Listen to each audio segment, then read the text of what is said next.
Oke, selamat sore. Kali ini sore tanggal 1 Januari 2022 ya. Saya ada waktu lagi untuk membahas mengenai tinta, makanya saya buat dulu. Semoga teman-teman bisa menambah pengetahuan dari saya ya. Mungkin ya tidak seberapa besar tapi ya cukup bisa lah. Oke, kita bicara mengenai tinta ya. Tinta, khususnya tinta untuk printer inkjet ya. Karena tadi kemarin kita sudah bahas printer itu ada berapa macam, ada printer laser, printer dot matrix, printer thermal, dan printer inkjet. Ini untuk printer yang kelas rumahan ya. Kalau nanti kelas yang enterprise itu ada lagi. Tapi kebanyakan sih teknologi mereka masih inkjet ya, kecuali untuk yang percetakan atau offset. Nah, kita bahas tinta yang inkjet. Tinta inkjet ini umumnya itu tipenya dye ya. Ini tipe tintanya itu dye. Dye itu artinya basis air ya. Base-nya tuh water. Dia basis air. Itu kalau kena air dia akan luntur. Atau material untuk mengencerkannya itu air ya. Jadi untuk mengencerkan materialnya atau media untuk eh, istilahnya, karena kan tinta ini sebetulnya partikel-partikel ya, dia ada partikel-partikel warna itu, jadi semacam benda padat tapi kecil sekali. Jadi ukurannya itu ya sesuai dengan ukuran dari head ya. Dari dulu kan head biasa menggunakan ukurannya pikoliter. Nah, pikoliter itu eh, sepersejuta ya, sepersejuta liter ya. Kalau nggak salah saya lupa. Jadi ukurannya bisa pikoliter. Nah, material itu pasti di bawah ukuran dari eh, lubang head itu sendiri. Misalkan ada 35 pikoliter gitu ya. Jadi lubang headnya itu ukurannya 35 pikoliter.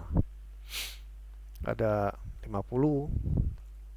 Nah, material ini diencerkan atau di eh, atau material ini nanti diaduk dengan pengaduknya itu bahannya ya, untuk dye itu water atau air ya. Jadi kebanyakan kalau tinta dye itu ya luntur kena air. Oke, kalau kena alkohol, alkohol ya termasuk air ya, termasuk water. Yang kedua ini yang pigmen, bukan pigmen, solvent. Solvent ini base-nya oil. Nah, ini base-nya oil. Jadi ini beda. Ini kan dye, terus ada solvent. Solvent ini base-nya oil. Kalau dia oil itu jadi pengencernya itu pakai minyak. Dia kebanyakan sih untuk printer yang mencetak media outdoor. Jadi digunakan untuk display outdoor itu biasa base-nya oil, karena base oil ini tahan cahaya dan tahan air ya. Itu biasanya kalau sekarang kita tahu itu tintanya solvent. Nanti ada turunannya itu. Nah, yang dye ini ini nanti ada turunannya itu ada dye umum ya, dye biasa. Kemudian ada pigmen. Pigmen ini sebenarnya dye juga. Jadi basisnya dye. Basisnya water. Ya, jadi basisnya itu water, air. Cuma dia pigmen lah. Pigmen ini kalau kering tahan air dia jadinya. Jadi tinta ini tetap basisnya air, tapi kalau dia sudah kering nanti dia tahan air. Jadi ada pigmen yang menahan supaya tinta itu tidak larut lagi di kalau kena air. Pigmen. Nah, umumnya pigmen ini nanti biasa pigmen ini kata-kata pigmen ini digunakan di Canon, HP ya, Lexmark. Ini digunakan di printer Canon, HP, Lexmark. Itu pigmen biasanya. Kalau di Epson itu dia tidak jarang dia menggunakan kata pigmen, tapi dia biasa menggunakan Durabright ya. Jadi kalau di masing-masing printer tuh biasa menggunakan nama sendiri-sendiri ya, nama tinta yang sendiri-sendiri.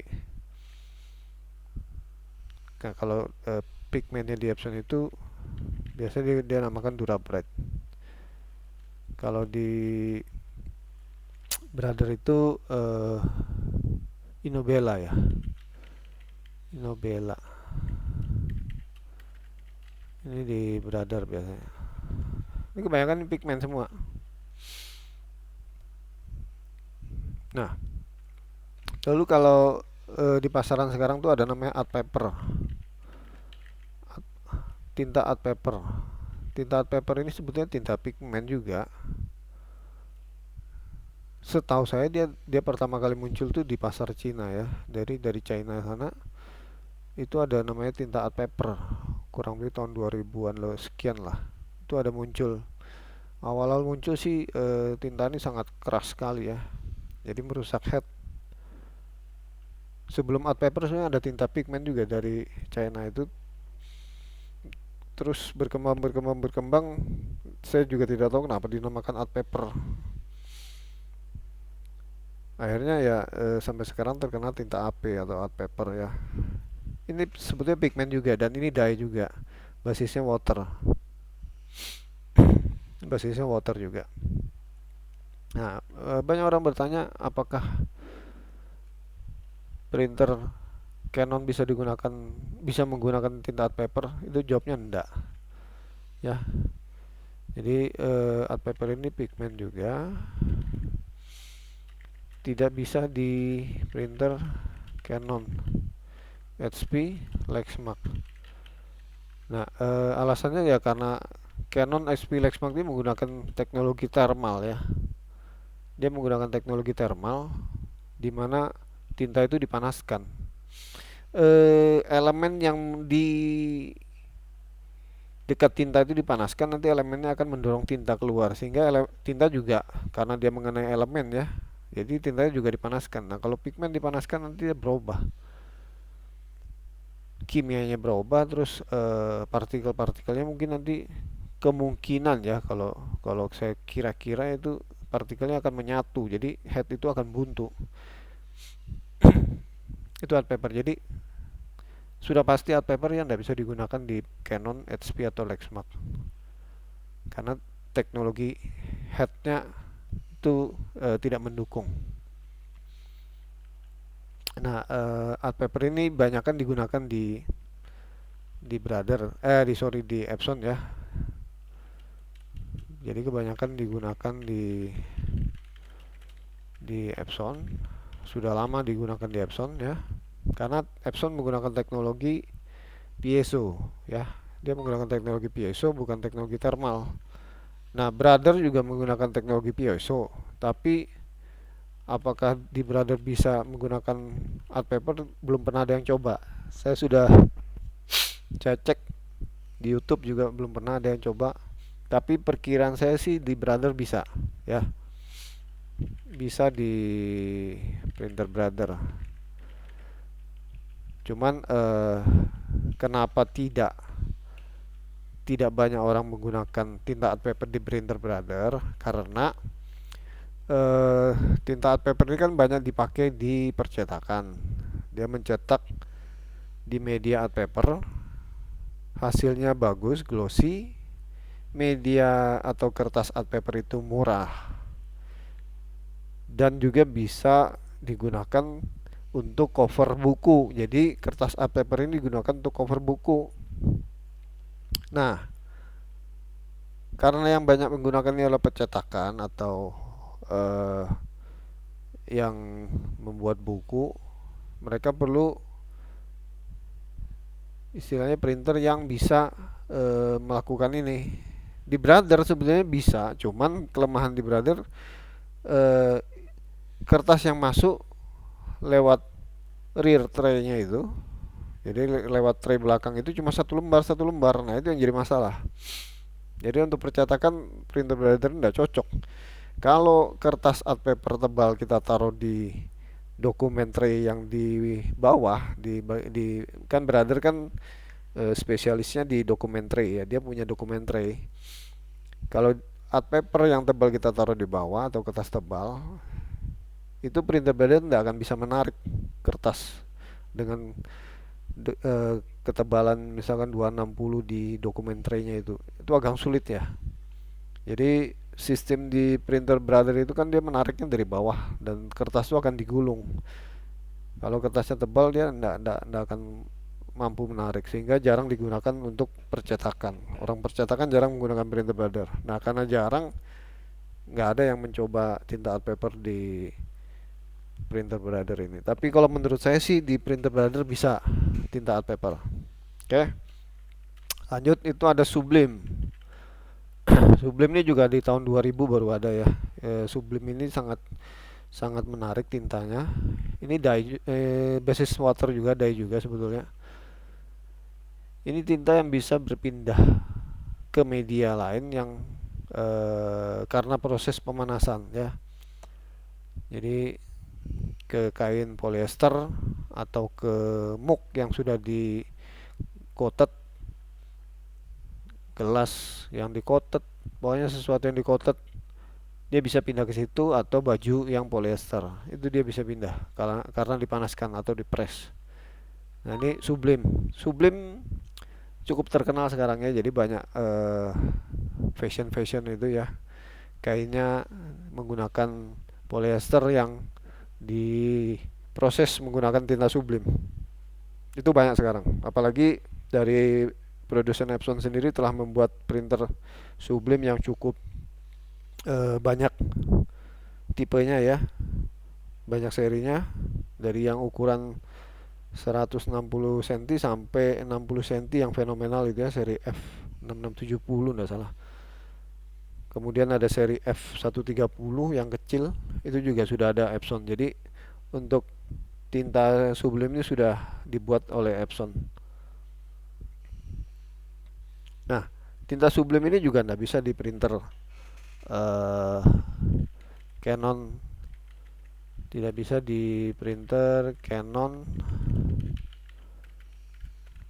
HP atau Lexmark ya. Ini nggak bisa karena teknologinya tidak cocok. Tinta Sublime dipanaskan nanti akan membuat kimianya berubah, sehingga tidak bisa. Ini kebanyakan di Epson. Nah sekarang Epson sudah memproduksi printer yang menggunakan tinta Sublime dan sudah banyak dijual. Oke.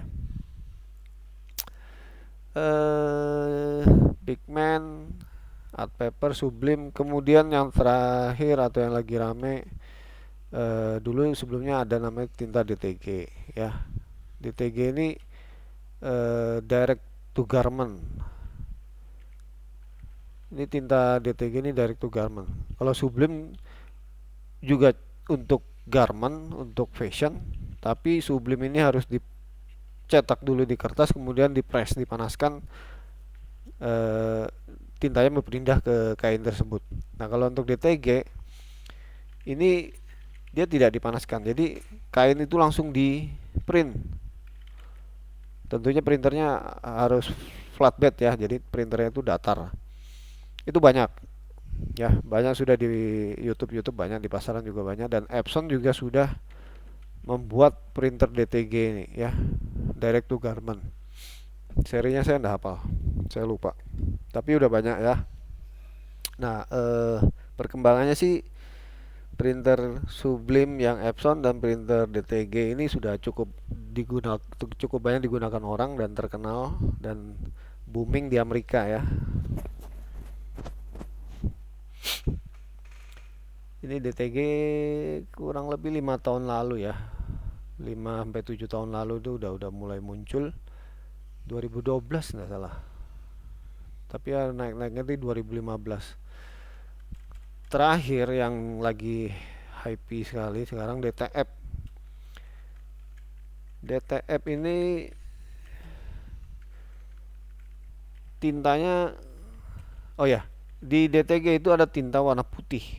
Nah, jadi di DTG ini ada tinta warna putih. Tinta warna putih ini digunakan sebagai alas ya. Jadi tinta alas dasar dulu untuk garment atau kain yang berwarna gelap.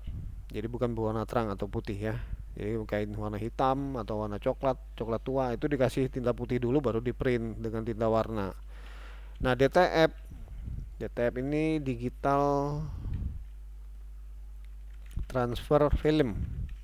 Dia menggunakan film atau plastik sebagai media untuk cetaknya. Ini juga menggunakan tinta putih. Tinta putih ya. Ini tetap water, base-nya water atau air. Cuma dia menggunakan karena dia istilahnya sistemnya untuk garment, sehingga dia eh, sifatnya itu tahan terhadap cahaya. Jadi dari tinta art paper ke bawah ini kan sublim pertama, terus art paper, terus DTG, DTF. Ini tahan terhadap cahaya sudah ya, tinta ini ya. Kalau dye umum ini tidak tahan cahaya.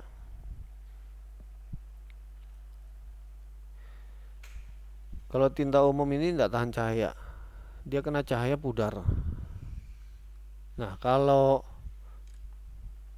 art paper sublim itu kena cahaya dia tidak pudar. Ini perkembangannya yang terjadi seperti itu. Jadi art paper sublim itu kena cahaya tidak pudar. Jadi dia ada satu pelindung lah. Walaupun tidak sekuat tinta base oil ya. Nah, DTG, DTF itu juga sama. Dia kena cahaya tidak pudar. Ini teknologi, perkembangan teknologi tintanya. DTF itu ada tinta putihnya ya. Nah, tinta sebenarnya diproduksi oleh masing-masing perusahaan printer ya. Itu original, tapi eh, banyak juga di pasaran tinta yang non original ya. Nah, sifatnya tapi sama. Untuk material pewarnanya itu yang terkenal memang dari Jerman. Jadi bubuk bubuk colornya itu banyak kan dari pabrikan kimia Jerman. Kedua dari Korea ya. Jadi untuk pasar Asia sih yang saya tahu itu dari Jerman sama Korea. Yang ketiga dari China. Dari negara lain sih saya belum pernah dengar. Kalau untuk pasar Amerika saya nggak tahu. Tapi kebanyakan sih Jerman juga cukup terkenal untuk eh, pabrik tintanya. Nah, itu tadi yang dye. Yang berikutnya solvent. Solvent ini base oil. Ini solvent biasanya digunakan di printer besar ya, printer large. Ini outdoor. Biasa gunakan untuk bikin baliho, spanduk ya. Ini solvent. Dia tahan air, tahan cahaya. Cuma sayang solvent ini baunya menyengat ya. Baunya menyengat. Printer large ini kebanyakan sih dari China. Kebanyakan dari China, walaupun HP juga ada bikin, Epson juga ada bikin. Tapi yang banyak di pasar Indonesia itu dari produsen China. Nah, cuma head dari printer-printer yang ada dijual itu, walaupun mesinnya dari China, tapi headnya tetap bikinan dari Jepang ya, dari Epson, Seiko, atau dari Fuji, Spectra, atau dari Jerman itu SAR ya, SAAR dari UK, sorry dari UK. Jadi mereka menggunakan tinta solvent karena murah, Ya, jadi ini murah, tahan cahaya, terus tahan air, cocok untuk outdoor, tapi berbau ya, baunya menyengat. Nah, kemudian ada namanya eco solvent ini sama solvent juga, cuman eh, baunya tidak menyengat. Ini eco solvent, tahan air, tahan cahaya juga, sama air dan cahaya. Tahan cahaya maksudnya tidak cepat pudar ya, dan murah juga. Tapi lebih murah solvent ya dibandingkan eco solvent. Yang poinnya eco solvent ini dia tidak bau menyengat. Nah, itu banyak digunakan di printer-printer sekarang. Jadi kebanyakan kalau misalkan printer outdoor eco solvent gitu, dia bisa indoor bisa outdoor jadinya. Karena eco solvent itu bisa resolusi yang cukup bagus, yang cukup padat, jadi resolusinya tinggi, itu bisa. Kalau solvent kebanyakan tuh resolusinya rendah, ya. Nah, jadi apakah printer biasa yang menggunakan tinta dye ini bisa eco solvent? Itu ada yang bisa, ada yang enggak, ya. Tapi kalau solvent pasti tidak bisa. Saya sudah mencari referensi apakah ada printer biasa yang menggunakan tinta dye modif menggunakan solvent, tidak ada. Tapi yang eco solvent ada. Biasa tinta eco solvent ini sangat keras ya. Jadi dia kena solvent atau eco solvent ini keras. Dia kena lapisan meja atau meja gitu ya. Kita punya meja itu, kita biasa pakai meja yang dari triplek ya. Terus pakai apa itu bahan pelapisnya itu. Ini kalau kena solvent dia rusak. Jadi sering saya di meja saya tuh kalau kena tinta solvent itu pelapis itu rusak. Permukaan mejanya rusak. Eco solvent juga akan sama. Terus kalau kena di plastiknya printer biasa itu tinta eco solvent, plastik itu juga rusak ya. Jadi kimia cukup keras sih. Saya rasa dia kimia cukup keras. Nah, cuman ada beberapa printer yang bisa dimodif menggunakan tinta eco solvent ya.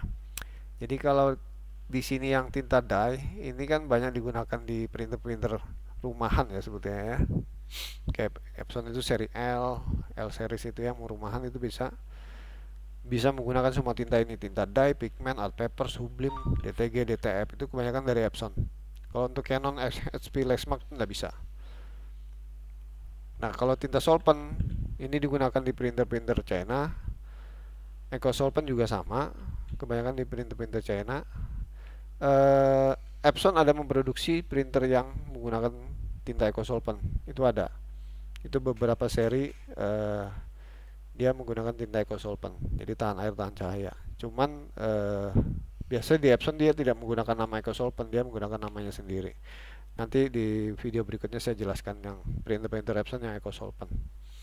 Nah, terus untuk printer biasa apakah bisa menggunakan eco solvent? Itu ada beberapa yang bisa. Salah satunya printer Epson L1300. Itu bisa dimodif pakai tinta eco solvent ya. Nah, itu aja perbedaan masing-masing tinta yang ada di Indonesia yang digunakan ya di printer rumahan atau printer yang tidak terlalu besar dan tidak terlalu mahal. Oke, selanjutnya nanti di video berikutnya saya akan jelaskan printer-printer Epson yang menggunakan tinta DTG dan bisa tinta DTF dan eco solvent. Oke, terima kasih.